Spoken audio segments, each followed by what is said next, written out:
May isang trade sa NBA na mukhang ordinaryong galaw lang sa unang tingin, pero kapag pinag-isipan mo ng mabuti, pwede pala itong magkaroon ng malaking epekto sa kinabukasan ng isang superstar. At ang mas nakakagulat, hindi man kasama ang Golden State Warriors sa mismong trade, posibleng sila pa ang isa sa mga tahimik na nakinabang. Ang pinag-uusapan natin ay ang paglipat ni Peyton Watson papunta sa Cleveland Cavaliers. Oo, maaring sabihin ng ilan na simpleng sign and trade lang ito. Pero kapag tiningnan natin kung ano ang isinuko ng Denver Nuggets, kung magkano ang ibinigay ng Cleveland kay Watson, at higit sa lahat, kung ano ang maaaring mangyari sa hinaharap ni Nikola Jokic, biglang nagiging mas interesting ang buong kwento. At dito pumapasok ang Warriors. Dahil habang abala ang ibang teams sa pagbuo ng kanilang roster para sa kasalukuyang season, mukhang may ibang bagay na maaaring tinitingnan ang Golden State ang kanilang magiging cap space sa susunod na off-season. At kung sakaling magkaroon ng malaking pagbabago sa Denver, maaaring maging isa sa pinakamalaking pangalan na available si Nikola Jokic.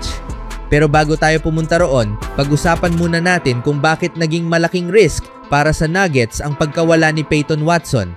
Ayon sa mga ulat, nakuha ng Cleveland si Watson sa isang 4-year, $88 million sign and trade deal. Si Max Strus naman ay ipinadala sa Los Angeles Clippers, habang ang Denver Nuggets ay nakakuha ng 2031 first round pick mula sa Cleveland at isang second round pick na konektado sa Sacramento Kings. Sa papel, hindi naman masamang makakuha ng future first round pick. Pero ang tanong dito ay simple. Kung isa kang team na may 3-time MVP na si Nikola Jokic, sapat ba ang isang future first round pick para mawala ang isang 23 anyos na wing na maaaring maging mahalagang bahagi ng roster? Diyan nagiging kontrobersyal ang desisyon ng Denver. Si Watson ay hindi pa isang established superstar at hindi rin naman siya player na siguradong magiging all-star. Pero noong nakaraang season, nagpakita siya ng malaking improvement. Nakapagtala siya ng average na 14.6 points at 4.9 rebounds sa 54 games habang umabot sa 41.1% ang kanyang 3-point shooting. At tandaan natin, 23 years old pa lamang siya. Ibig sabihin, may puwang pa para mas lalo siyang gumanda. At iyon mismo ang maaaring dahilan kung bakit napapaisip ang ibang NBA teams sa naging desisyon ng Denver. Dahil hindi naman ibig sabihin na siguradong magiging superstar si Watson. Ang issue ay kung gaano kahirap humanap ng young, athletic wing na may shooting ability at may potential pang lumago.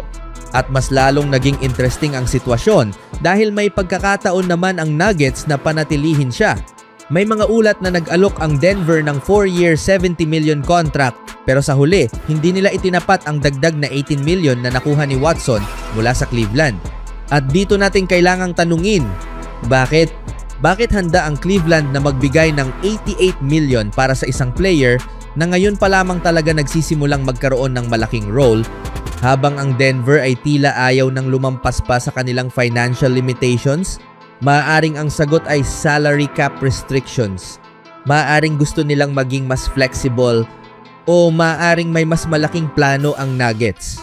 At kung may mas malaking plano sila, kailangan nating pag-usapan ang isang pangalan, DeMar DeRozan.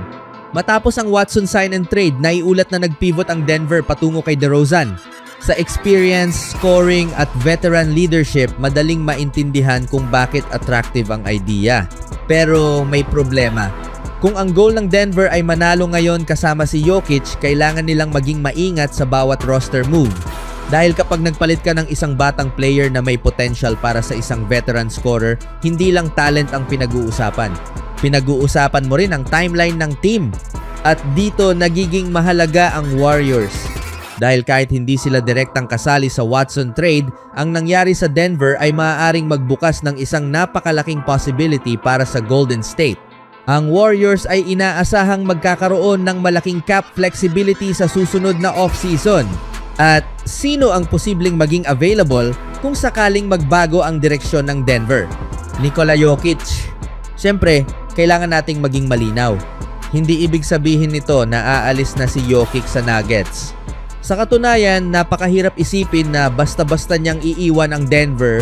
Marami na siyang taon doon, nanalo na siya ng championship at nandoon ang franchise na naging tahanan niya sa buong prime niya. Kaya hindi dapat isipin ng fans na dahil lamang sa isang trade ay bigla na siyang pupunta sa Golden State. Kapag ang isang championship contender ay nagsimulang mawalan ng depth, mawalan ng flexibility, o paulit-ulit na maagang natatanggal sa playoffs, pwedeng magbago ang pananaw ng isang superstar. At pagkatapos ng first round playoff exit ng Denver, natural lamang na magkaroon ng mga tanong tungkol sa magiging direction ng franchise.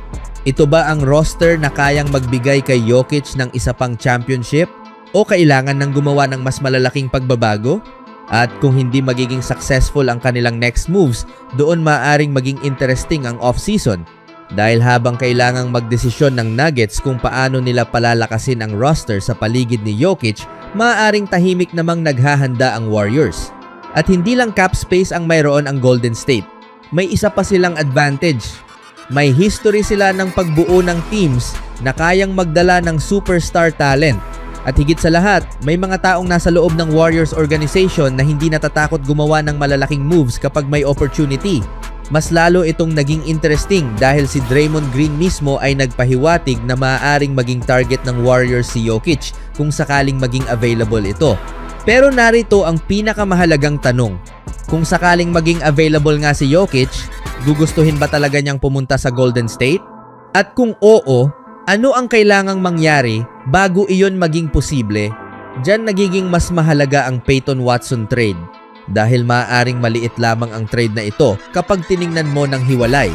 Pero kapag isinama mo sa mas malaking picture ang salary cap ng Denver, ang pagkawala ni Watson, ang paghabol nila sa mga veteran players, ang future ng Nuggets, at ang projected cap space ng Warriors, biglang lumalaki ang significance nito. At iyon ang dahilan kung bakit maaaring tawagin ang Warriors na quiet winners ng situation na ito. Hindi sila nakakuha ng player, hindi sila nakakuha ng draft pick, wala silang ipinadalang player. Pero maaari silang makinabang kung sakaling ang Nuggets ay hindi makahanap ng tamang formula para manatiling championship contender. At iyon ang tunay na gamble ng Denver. Hindi kung magiging superstar ba si Peyton Watson? Ang mas malaking tanong ay kung ang pagkawala niya ay magiging isang desisyon na pagsisisihan nila kapag dumating ang panahon na kailangan nilang kumbinsihin si Jokic na manatili. Dahil kapag mayroon kang player na kasing halaga ni Nikola Jokic, bawat roster decision ay may consequence. At minsan, hindi mo makikita ang consequence ngayon. Makikita mo ito makalipas ang 1 taon o 2 taon. At maaaring iyon mismo ang dahilan kung bakit magiging interesting na bantayan ang Nuggets ngayong season. Kung magiging malakas sila, mabilis na malilimutan ng lahat ang Watson trade. Pero kung muli silang madadapa sa playoffs at hindi nila mahanapan si Jokic ng sapat na support, ibang usapan na iyon. At sa puntong iyon, maaaring hindi na lang Cleveland ang team na tinitingnan natin. Maaaring Golden State na. Dahil habang ang Nuggets ay sinusubukang kumbinsihin ang kanilang superstar na manatili, ang Warriors naman ay maaaring naghihintay lamang sa tamang pagkakataon. Pero isang bagay ang malinaw, ang Peyton Watson trade ay maaaring magkaroon ng mas malaking epekto kaysa sa inaakala ng karamihan. At kung sakaling hindi gumana ang bagong direksyon ng Denver, huwag kayong magulat kung ang Warriors ay biglang maging isa sa mga unang team na babanggitin kapag napunta sa trade o free agency rumors ang pangalan ni Nikola Jokic. Dahil sa NBA, hindi lang ang mga player na nakukuha mo ang mahalaga.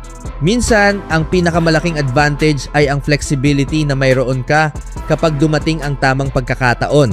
At sa ngayon, mukhang isa sa mga team na may ganoong flexibility ang Golden State Warriors.